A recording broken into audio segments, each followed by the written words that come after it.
Hey guys, मैंने अभी थोड़ी देर पहले विजय एंथनी की मूवी रोमियो देखकर आया हूँ। सच बताऊँ यार, ये मूवी मुझे ठीक ठाक लगी। बहुत ज़्यादा अच्छी तो नहीं लगी, लेकिन बहुत ज़्यादा खराब भी नहीं। ऑल दो मुझे रोम कॉम ड्रामास देखना पसंद आते हैं, मुझे इस तरह की मूवीज़ देखना पसंद आती है जिस जॉनरा पे ये मूवी बनी है। लेकिन फिर भी ये मूवी उतनी क्लिक नहीं हुई है। और ऐसा मैं क्यों बोल रहा हूँ, इस पर तो मैं आगे जाके वीडियो में बात करूँगा। अगर मैं इसकी कहानी की बात करूँ तो ये कहानी है अरीबू और लीला की। अरीबू जो कि मलेशिया में रहता था, 35 साल का हो चुका है और पूरी ज़िंदगी उसने बस पैसा कमाने में लगाया है। लेकिन अब वो जिस तरह से वापस से इंडिया आता है तो वो लीला से मिलता है और लीला से उसे पहली नज़र में ही प्यार हो जाता है। और उसके बाद क्या कुछ होता है, यही सब जानने के लिए आपको इस मूवी को देखना पड़ेगा।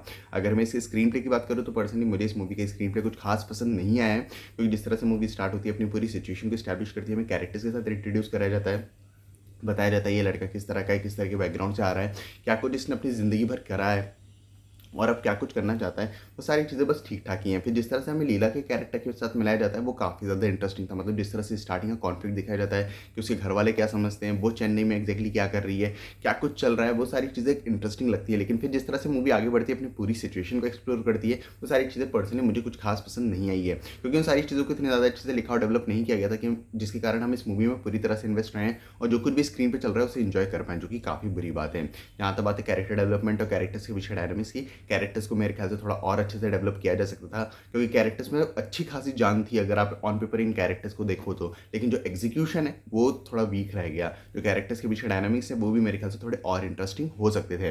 बात करूँ कॉन्फ्लिक्ट्स की इस मूवी के, क्योंकि इस तरह की मूवीज़ में कॉन्फ्लिक्ट्स काफ़ी ज़्यादा इंपॉर्टेंट रहते हैं। अगर आप ऑन पेपर ये स्टोरी देखोगे तो काफ़ी ज़बरदस्त स्टोरी लग रही है। मतलब सच में स्टार्टिंग में इतने ज़्यादा कॉन्फ्लिक्ट आपको समझ में आ जाएंगे अगर आप पूरी मूवी देखने के बाद एक लाइन में इस स्टोरी को समराइज़ करोगे तो। लेकिन जिस तरह से लिखी गई है उसमें इतने ज़्यादा पॉइंट्स को टच करने की कोशिश की गई है, बैक स्टोरी बताने की कोशिश की गई है, फोबिया के बारे में बताने की कोशिश की गई है, काफ़ी सारी चीज़ें बताने की कोशिश की गई है, लेकिन किसी को भी कन्विक्शन के साथ नहीं बताया गया है, जिसके कारण जो चीज़ें डायरेक्टर सोच रहे थे या राइटर सोच रहे थे वो हम तक नहीं पहुंचती, जो कि काफ़ी बुरी बात है। और भी काफ़ी सारी चीज़ें जिन पे बात की जा सकती है, लेकिन हाँ, ये बात मैं दावे के साथ कह सकता हूँ कि फर्स्ट हाफ इस मूवी का डेफिनेटली उन लोगों को पसंद आने वाले जो रोम कॉम ड्रामा के फैन हैं, लेकिन सेकंड हाफ से वो काफ़ी ज़्यादा डिसअपॉइंट होने वाले हैं, जैसा कि मैं हुआ हूँ। बात करो एक्टर्स की परफॉर्मेंस की तो सभी एक्टर्स का काम ठीक ठाक है, फिर चाहे आप किसी की बात करो, पर्सनली मुझे सभी एक्टर्स का काम ठीक ठाक लगा।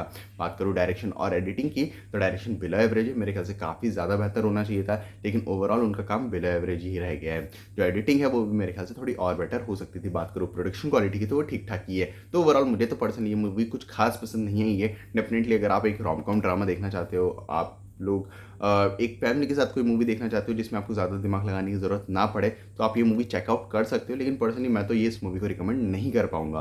और अगर आप लोगों ने मूवी देख ली हो तो मुझे कमेंट्स में ज़रूर बताना कि आपको ये मूवी कैसी लगी। बाकी मिलते हैं अगले वीडियो में, तब तक के लिए जय हिंद, जय भारत,